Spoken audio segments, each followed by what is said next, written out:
Hi there, I'm Sarah and welcome to my channel. Today I'm going to be tier ranking all of the plays that I own. In a previous video I mentioned how I was a theater kid growing up.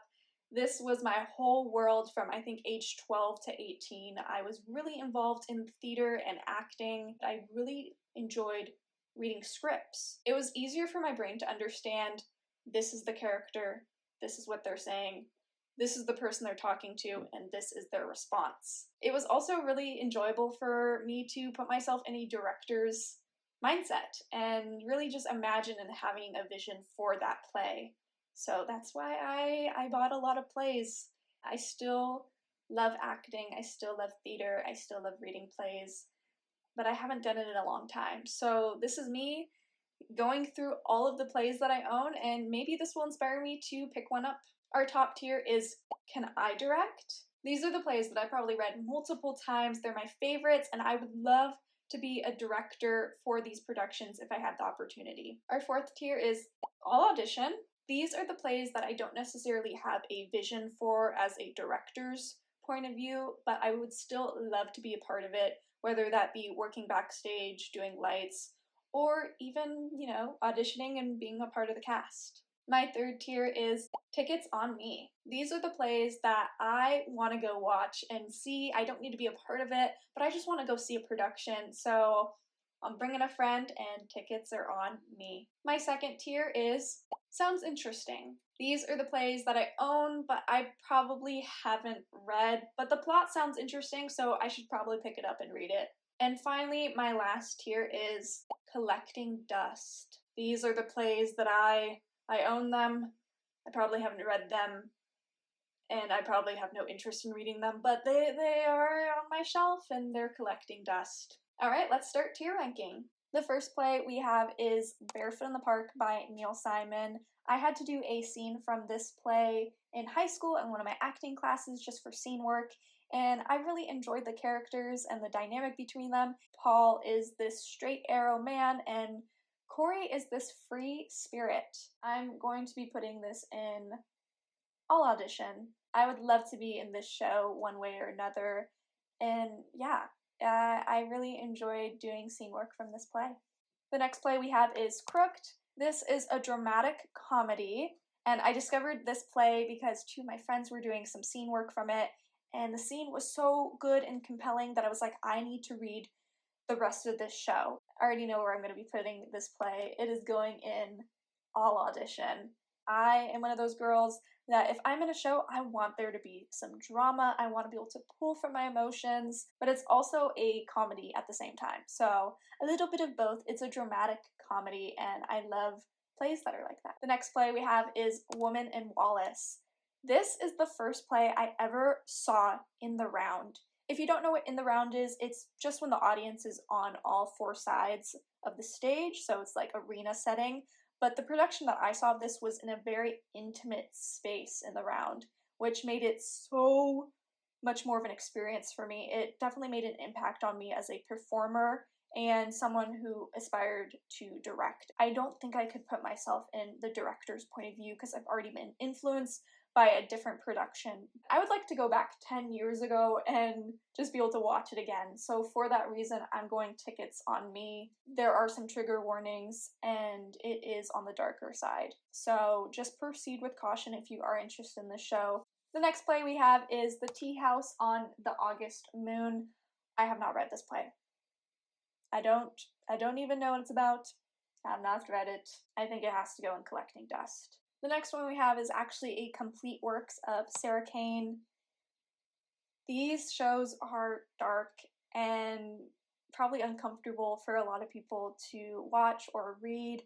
I don't know if I recommend this one, to be honest. The whole reason I bought this is because someone told me that it was dark and disturbing, and I was like, you know what, now I'm curious, now I have to buy it. Dirty, alarming, dangerous.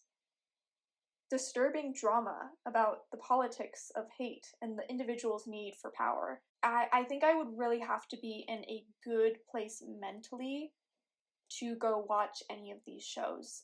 Putting it in sounds interesting. A lot of the stuff is dark, and if you're interested, check it out, but it's definitely not for everyone. You have been warned. On a happier note, the next play we have is The Y Overhead, and you can see I do have a bookmark in it, a little sticky note. I don't know if I ever did finish reading it, but I was reading it, and the reason why I bought it is because it's by a playwright that I have read one of his other plays, and we'll get to it a little bit later on. It's one of my favorites. So I was like, what else has he written? So that's why I purchased this one. It is in the setting of like a workplace office, and I thought that was just a really cool concept, so that is the reason why I bought it. I would love to go see a production of this, so I think this one is going to go on Tickets on Me. I think this is one that after I'm done with this video, I'm gonna take the time and sit down and actually read it. You're gonna figure out that I have a lot of Neil Simon plays. Our next one is Fools. This is a comedy. I haven't read it, I know.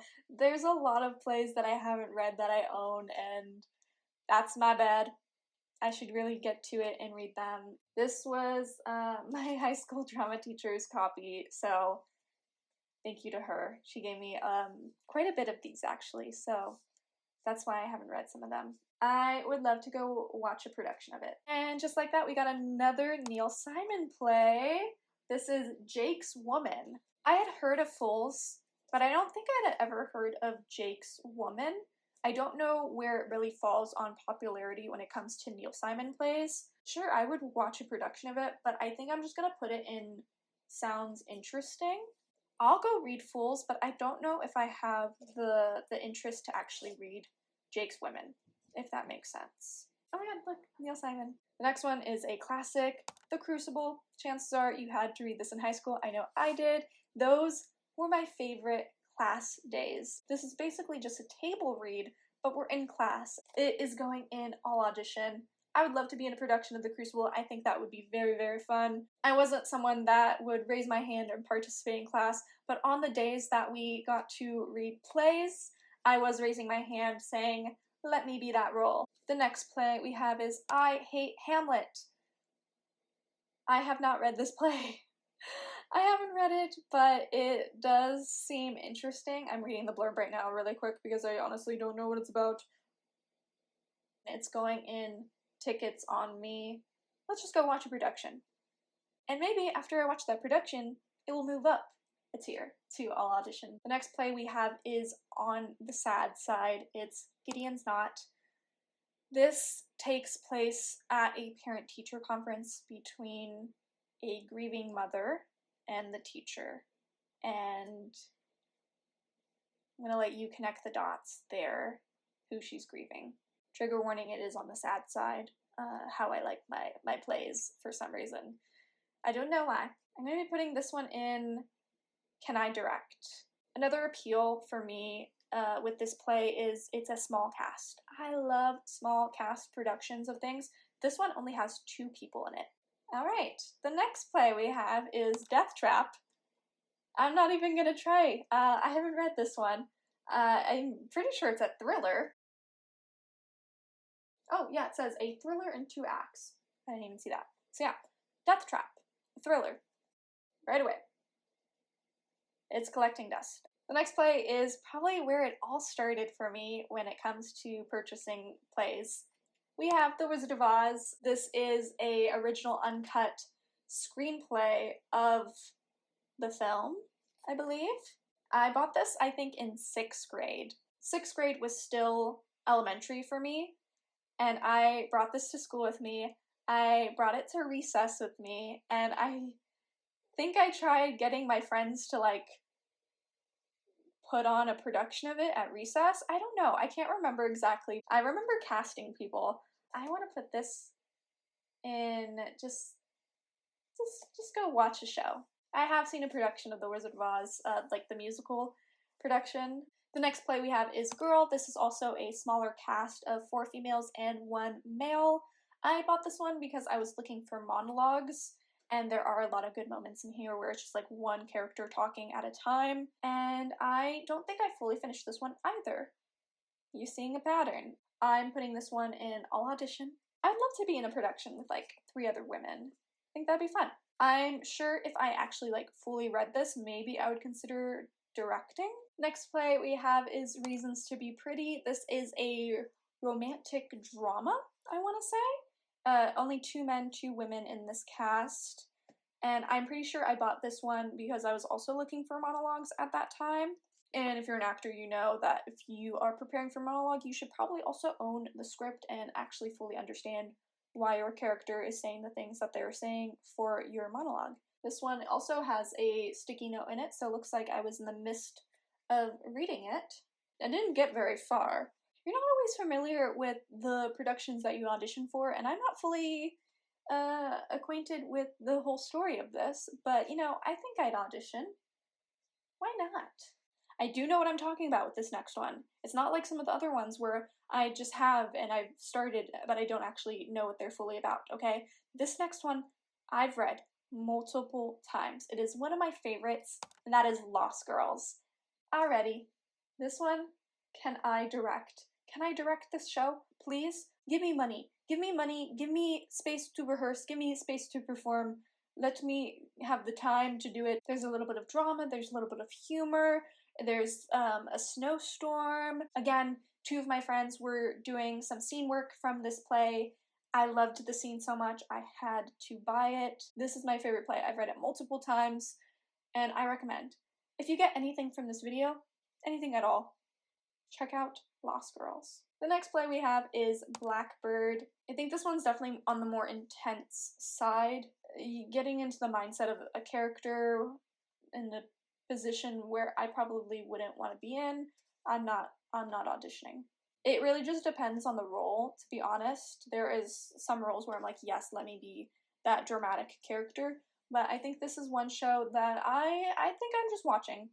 This one goes in tickets on me. The female in this is 27. I'm 24, so call me in a couple years and maybe I'll want to audition, but right now, eh. This one's also very popular. You may have heard of it. We have No Exit. This is a play that I did audition for and I did not get in, so there's a little bit of resentment there. Nonetheless, it's still a very good play and you should check it out. It's a 1-act. If you're familiar with the show The Good Place, that show was inspired by this play, so you might like this one if you're a fan of that show. I am going to be putting this one in I'll audition again. I would love to be in a production of this. Just because I didn't get a role the first time doesn't mean I can't try again, right? So it's going in all audition. We have 7 plays left, so we're almost there. You can tell that this script was very well loved. We have The Curious Savage. This was the final play I was in high school before COVID hit. It was a good time in my life before the world changed. This holds a very special place in my heart for that reason. The cast and characters are so fun and the dynamics between them. When I was in this, I played Miss Willie. You know, I already auditioned for it, was already in it. I'm gonna audition again. But if you have the opportunity to see a production of it, definitely do it. Next up we have The Birthday Party. This is also a hand-me-down from my high school drama teacher. It was her copy. She gave it to me, and I haven't read it. I'm so sorry. I haven't read this one. I don't know. I don't know what it's about. I don't know anything about this play. It's going in collecting dust. Yeah, next up we have Lost in Yonkers by Neil Simon. Another Neil Simon. I've heard of it. Don't know what it's about, sorry. Can't check what it says on the back because it's just a picture of Neil, but I'm sure it's great. Let's see. What are you about? Oh, it's his most acclaimed play. Winner of 4 Tony Awards, including Best Play and the 1991 Pulitzer Prize. Okay, so maybe I should read it.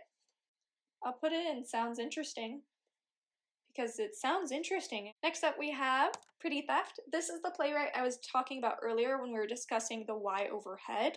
This is my favorite play of his, at least that I've read. I used this play for monologues in high school. It's going in Can I Direct? Obviously. Can I direct? Please? Someone let me direct this play. I've thought about it. I've literally gone to a park and sat and reread it and thought, what would I do if I had the opportunity to direct this play? And the next one we have is Off Broadway Festival Plays 17th series. Out of all the play festival series, why did I get the 17th? That's a great question. I can't remember why I made this purchase. It was either for a monologue or one play in particular, and out of the 5 plays that is included, maybe it sounded interesting to me. I think it was Homebound. That one sounds the most familiar out of all of these titles, but I don't know for sure. We'll just have to say it sounds interesting because there's 5 of them. You may have heard of this title before, either because you are a nerd like me and you like theater and plays, or maybe you've seen the movie that they made. We've got Speech and Debate. It was actually before the movie came out that I got this, and it was because a friend of mine was doing a monologue from it, and I thought it sounded good, and I wanted to hear more, I wanted to read more. I'll audition. Alright, we are on our last play, and this one was also well loved. I couldn't find a screen grab of it, so I literally just had to take a photo of my copy, which is a mess, wrinkled and disgusting, but we have Lepers. If you know me personally, you know that this is actually a one act that I directed when I was 18. It's gotta go in our top tier because I did direct it. I did get to do that, so such a special place in my heart. I would love to go back to that time in my life when I directed this. It was amazing. It was a great experience, and thank you to the people that allowed me to put on this play and my friends that were in it. Lepers.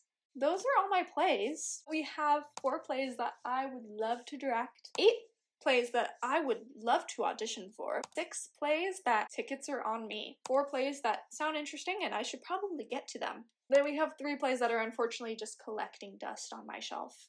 That's it for my tier ranking list. Before I wrap up this video, I do want to mention 2 monologue books that I really love, so if you're looking for audition material, definitely check these out.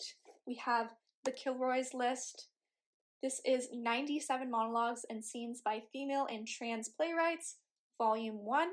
And then with that, I have volume 2 here. This one includes 67 monologues and scenes by women and non-binary playwrights. So if you're looking for some audition material, definitely check these out. I love them. Well, that's it for this video. I hope you enjoyed me tier ranking all the plays that I own. Definitely check out those 2 monologue books if you're looking for some audition material or you're just looking for a good time.